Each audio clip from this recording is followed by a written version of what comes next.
Imagine getting passed over for a massive promotion. Right. And not because of your recent performance or, because you lack the skills, but because an AI algorithm scraped some 10-minute personality test you took, like 3 years ago. Yeah, just dug up some old data. Exactly. It processed that data and legally classified you as, quote, unfit to lead. It sounds totally crazy, like dystopian science fiction. I know, right? But this is actually the current reality of corporate HR. Yeah. And it begs this massive question about the legacy systems we use to define human behavior. It really does. And I mean, the irony is just palpable here. We built these psychological frameworks decades ago to liberate ourselves, right? To understand our own minds. Yeah.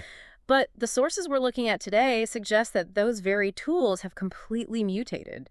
For this deep dive, we are looking at this highly interactive brainstorming transcript where creators they completely deconstruct the legacy personality assessment industry. Did they tear the whole thing down? Pretty much, yeah. They argue that these legacy systems are fundamentally failing to capture human contradiction. And what I love is they don't just complain about the problem. Right. They actually lay out a radical, modern alternative. So the mission of this deep dive is to figure out why the data structures of modern personality testing are failing us, and then walk you through their proposed solution. Which is super cool, by the way. It really is. It's this Yeah. brand new open source 8-dimensional blueprint designed for the year 2026 and beyond. So, okay, let's unpack this.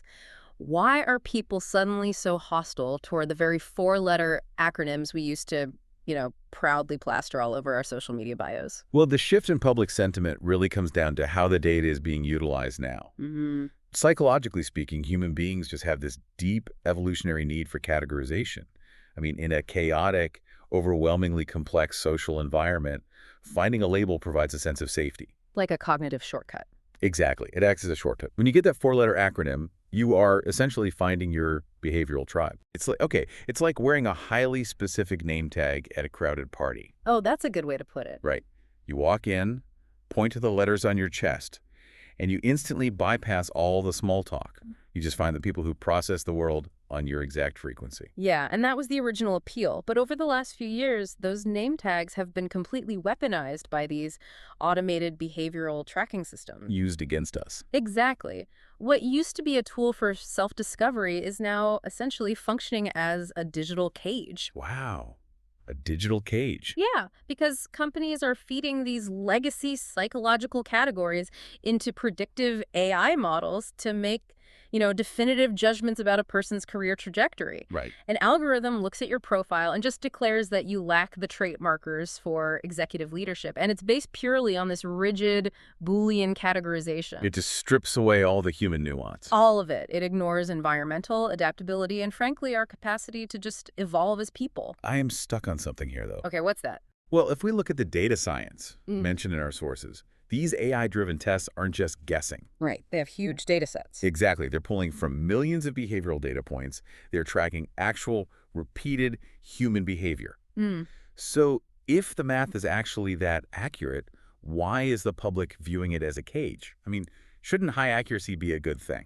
That is a great question. You're highlighting a crucial distinction here between predictive accuracy and contextual truth. Contextual truth, okay. Yeah. So from a pure data science perspective, the algorithms are remarkably adept at tracking your decision-making loops. They absolutely know what you do, Right. but they have absolutely no architecture to understand why you do it. Oh, I see. Because the algorithm is tracking your outputs, but it's completely ignoring the internal mechanism that actually created that output. Exactly. Furthermore, it ignores context entirely. So let's say an algorithm might track that you consistently avoid large group collaborations, right? Yeah. It labels you as antisocial or poor at teamwork. But what the algorithm cannot see is that your current team is just highly toxic. Oh, wow, yeah. And your avoidance is actually a brilliant adaptive survival strategy for that specific environment. That makes total sense. Yeah, so when an AI reduces your complex human contradictions down to just a few data points, it permanently labels you based on a temporary environment.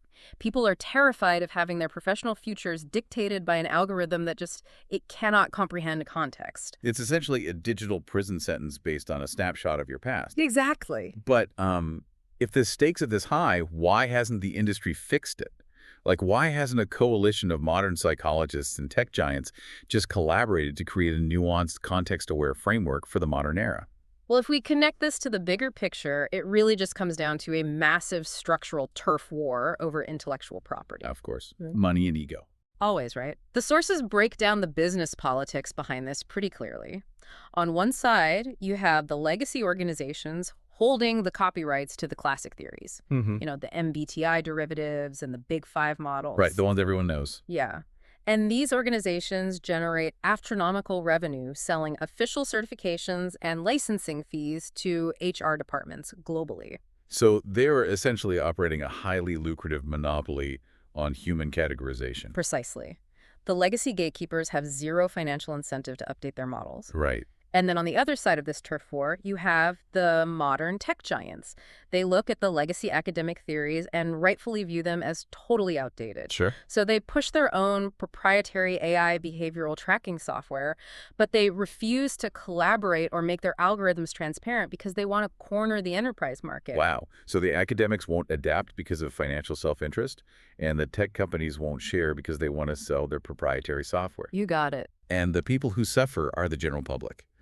Because the nuanced, highly accurate testing models are locked behind these massive corporate paywalls, the average person is just left with, like, free online tests. Yeah, and the sources are fairly ruthless about those free models. They call it popcorn psychology. Popcorn psychology, I like that. Yeah, they analyze the data structures of these online quizzes and point out that they operate on deeply flawed binary logic. It's just the illusion of psychology. You take a 10-question quiz that asks, like, are you a logical thinker or a creative dreamer? As if those two things are mutually exclusive. Exactly. It's designed entirely for social media shareability, just forcing you into a reductive box. So, if the corporate gatekeepers won't share their accurate tools, and the free tools are structurally useless, how does this brainstorming group propose we bypass the system entirely? Well, the disruptive solution presented in the sources doesn't involve outspending the tech giants or, fighting the legacy organizations in court over copyrights. Okay, so what do? Instead, the creators propose drafting a highly advanced, conceptually sound psychological blueprint and simply publishing it in the open for free. Here's where it gets really interesting. They are applying the open source software model to human psychology. Exactly. Yeah. Like Linux in the tech world. Yes. You build a rock-solid architectural foundation, and you just give it away. You allow startups, students, and everyday people to adopt the standard without ever hitting a corporate paywall. Right. By publishing a superior, context-aware psychological framework, you literally force the legacy systems into obsolescence. That is brilliant. You dismantle the financial walls of the personality testing industry using nothing but a better operating standard. No server maintenance costs, no expensive certifications. Which brings us to the actual architecture of this new standard. The sources detail the construction of the 8-dimension blueprint. Yeah, let's get into that. And what stands out immediately is the structural design. 8 separate dimensions of personality could easily overwhelm the human brain, so the creators carefully sequence them into a chain reactor of 4 core spheres. It doesn't read like a list of traits, right? No, it reads like the schematic of an engine. Let's trace that chain reaction because the mechanical distinctions they make are just vital for understanding human behavior here. Okay, so we start at the source of the power. Sphere 1 is called the core vitality. This completely replaces that tired introvert versus extrovert dynamic. Thank goodness. Right. The new dimensions here are internal energy versus external energy, and rigid versus flexible. And I have to point out the neurological mechanism they describe for internal energy. It fundamentally changes how we view introversion. It really does. The legacy definition always assumes introverts simply have a lower tolerance for human interaction. Like they just hate people. Right. But the blueprint redefines this entirely around bandwidth and environmental frequency. Yes. The sources explain that internal energy isn't about hiding in a cave.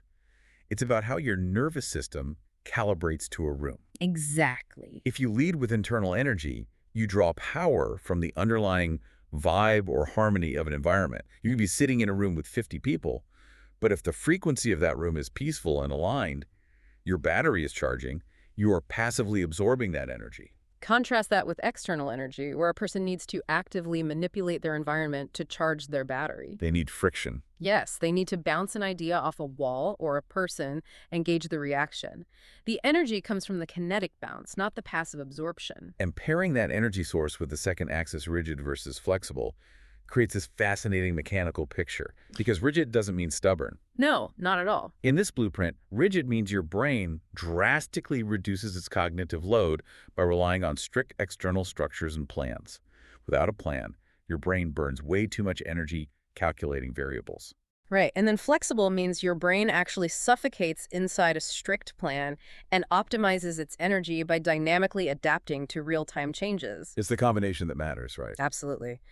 You could be someone who requires kinetic friction with large groups, so external energy, but is highly rigid, meaning you need those large group interactions to follow a strict, predictable agenda. And that nuance is completely lost in legacy testing. Completely lost. Okay, so if Sphere 1 is the battery powering us, how does that battery actually power our data collection?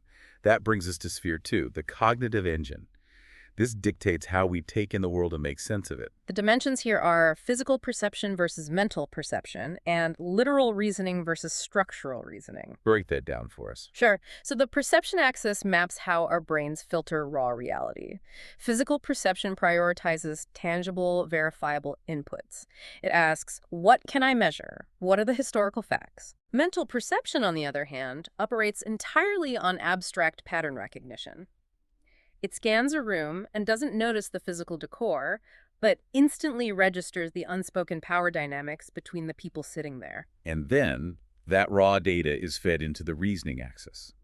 Literal versus structural.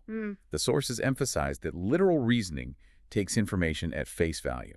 A equals A. Exactly. Like if you read a company's Q3 earnings report and see profits are down 5%, literal reasoning logs that exact data point. Profits are down. Structural reasoning, however, looks past the data point to find the load-bearing skeleton. Oh, I love that analogy. Right. The structural reasoner sees that 5% drop and instantly calculates that the entire supply chain architecture from Asia must be fundamentally fractured. They aren't looking at the paint on the wall, they are looking at the foundational concrete. Okay, so now we have the raw power from Sphere 1 and the data processing from Sphere 2. How do we use that to navigate actual human beings? That requires Sphere 3. The human connection. This dictates how we execute choices and relate to others. The dimensions are calculated decision versus feeling decision, and reasoned empathy versus feeling empathy. This sphere is so important because it dismantles the old thinking versus feeling dichotomy, which inherently implied that logical people lacked warmth or that empathetic people lacked rigorous intellect. Which is such a damaging stereotype. It really is. The blueprint separates the decision from the empathy. A calculated decision means your cognitive routing prioritizes systemic outcomes, efficiency, and logic.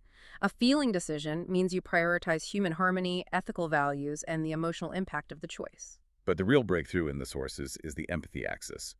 Breaking empathy down into reasoned versus feeling completely changes the game. The mechanism here is fascinating. Reasoned empathy acts almost like a cognitive firewall. A firewall. Yeah, you can deeply understand another person's pain, and your brain immediately responds by trying to solve the systemic problem causing that pain without actually absorbing their emotional state. You are standing on the shore throwing them a life preserver. Exactly. Whereas feeling empathy involves dismantling that firewall. Your brain co-regulates with their nervous system. You mirror their emotional state and you sit in the water with them. And both are profound forms of human connection, but legacy tests only ever rewarded feeling empathy as true empathy. Wow. Which leaves the final step in the chain reaction. We have gathered energy, processed data, and connected with humans. Where are we driving the vehicle? Sphere 4. The wisdom driver. The highest level of human processing in the blueprint. The dimensions here are analytical processing versus holistic processing, and self-driven versus objective truth. What's fascinating here is just the sheer scale of the cognitive mapping. Analytical processing is the surgical dissection of reality. It's the ability to take a massive, overwhelming concept and break it down into its absolute smallest, most digestible components. And holistic processing is the inverse. Right. It's the ability to zoom out continuously until you see the interconnected universe, like how a shift in a microeconomy affects global cultural trends. And the final axis determines your ultimate navigational beacon. Self-driven means your core motivation is an inner passion or a personal vision. You are pursuing a goal regardless of external validation. An objective truth. That means your motivation is external. You are driven to align your life with what is demonstrably factually true in the outside world, no matter how you feel about it personally. Putting all four spheres together allows us to finally map human contradiction. The rigid binary boxes are gone. Gone. Under this blueprint, you can be highly calculated and analytical when designing software architecture, but incredibly flexible, feeling-driven, and holistic when navigating your personal relationships. You are no longer one or the other. And the sources don't just leave this as theoretical academic theory either. They provide a dense, real-world case study to show how this engine actually runs. Right, the case study. Yeah, they map a highly complex persona they dub the visionary architect. In the old restrictive systems, this would roughly correlate to like an INFJ with an Enneagram 5W4. And that is traditionally viewed as an intensely internal, often misunderstood archetype. So how does the eight-dimension mechanism map them? Well, the blueprint reveals a fascinating cognitive loop. According to the sources, this person's wisdom driver is entirely self-driven by an intense inner passion, a vivid, holistic vision of how the world should operate. Okay. But to protect that vision from criticism, they employ the objective truth axis. They use hard facts, relentless data collection, and external evidence to validate and shield their inner passion. The sources term the specific cognitive loop intuitive logic. Yeah. Think of it like a master architect who wakes up from a dream with a vivid image of a beautiful, gravity-defying skyscraper. That is the inner holistic passion. But they don't just draw a pretty picture and hope it stands up. Exactly. They wake up and spend 6 months doing brutal, rigorous calculus to prove that the steel beams can objectively support the weight. They use hard math as armor for their intuition. It is an incredibly powerful operating system. But as the sources detail, deploying intuitive logic sets the stage for massive friction when this individual is forced to interact with environments that operate on different structural axes. Oh, man. The clash described in the transcript is just viscerally relatable. It really is. It examines what happens when this deep-thinking, structurally logical visionary architect sits in a corporate meeting with someone utilizing what the creators call surface-level logic. And in a corporate setting, surface-level logic frequently disguises itself as competence. It disguises itself as buzzwords. Right. The anecdote describes the deep thinker trying to understand the actual mechanics of a new company initiative. They're looking for those load-bearing walls. Right. But the executive across the table keeps throwing around hollow, trendy phrases. They say things like, we need to be disruptive, or let's engineer some synergy, or this is a paradigm shift. The conflict arises because the visionary architect's cognitive engine is scanning for structural reasoning. They hear the word disruptive and immediately try to calculate the supply chain implications, the financial risks, and the systemic fallout. But when they probe the executive for those structural details, they realize there is no math behind the skyscraper. It's just a picture. It's just a picture of a bridge, and the executive is asking them to drive a truck over it. The source transcript notes that this lack of underlying structure sends the deep thinker spinning into space. It literally triggers a cognitive syntactic error in their brain because they cannot compute logic that lacks a foundation. And this perfectly illustrates the failure of the legacy four-letter tests. Oh, so? Well, in an old MBTI or corporate AI test, both of these individuals might simply be categorized under the broad umbrella of thinkers. Oh, wow. The HR algorithm views them as identical assets, but the eight-dimension blueprint reveals a profound mechanical incompatibility. One is operating on literal surface-level perception, and the other is utilizing deep structural reasoning. The friction isn't a bad attitude. It is a fundamental clash of cognitive architecture. Okay, I have to play devil's advocate for a second here. Go for it. The mechanics make sense, but if we adopt this open source model and let people map their own 8 dimensions, aren't we just inviting chaos? Won't people just lie? Lie on the test. Yeah, everyone wants to view themselves as the genius architect building skyscrapers. Without an algorithm keeping us in check, won't people just game the system to look good? That's a fair pushback, but it raises an important question about the methodology of assessment itself. Yep. We have to look at why people lied on the legacy tests. Okay. They gamed the system because the multiple choice questions were loaded with moral weight. When a corporate test asks, do you follow through on your commitments? Nobody with a mortgage is going to check the no box. That's true. The tests were traps designed to measure your compliance. Right. You're actively trying to outsmart an HR algorithm just to secure a paycheck. Exactly. And the brilliance of the 8-dimension blueprint is that it strips away all those moral traps. Because the framework is open source and conceptually neutral, it functions as a mirror, not a judge. A mirror. Yeah. Being a literal reasoner is not morally inferior to being a structural reasoner. They are simply different operational modes. Both are highly necessary for a functioning society. Hmm. You map yourself based on your actual lived reality. Mm. And because there is no proprietary AI analyzing your results to deny you a promotion, the incentive to lie completely evaporates. You are finally allowed to be honest about your own contradictions. You weren't trying to beat a machine. You were just trying to understand your own engine. Precisely. Okay, let's unpack this. So what does this all mean? If we zoom out and look at the trajectory of this deep dive, we are witnessing a massive, necessary paradigm shift. We really are. We are definitively moving away from an era where corporate AI and insanely expensive legacy tests shove us into restrictive four-letter boxes. We are moving toward an era of open-source, self-authored dimensional mapping. We are tearing down the financial paywalls and handing the tools of deep psychological insight back to the individual. It represents the ultimate democratization of self-awareness. But looking at this transition leaves us with a fascinating, almost philosophical challenge. Oh, what's that? Well, if we are no longer relying on algorithms to dictate our capabilities, if we are now holding the pen ourselves, mapping our own 8 dimensions without the pressure of corporate judgment, how much of our resulting personality profile is a reflection of who we genuinely are in this exact moment, and how much of it is actually a projection of who we are actively choosing to become tomorrow? Wow, that is a phenomenal thought to end on. Are we mapping the reality of today or drawing the blueprint for the future? You came here today looking at that tiny, outdated box you've been carrying around since you first took a personality quiz.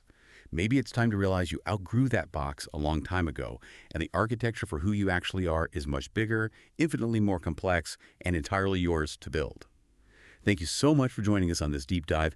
Keep exploring your own internal architecture, and we'll catch you next time.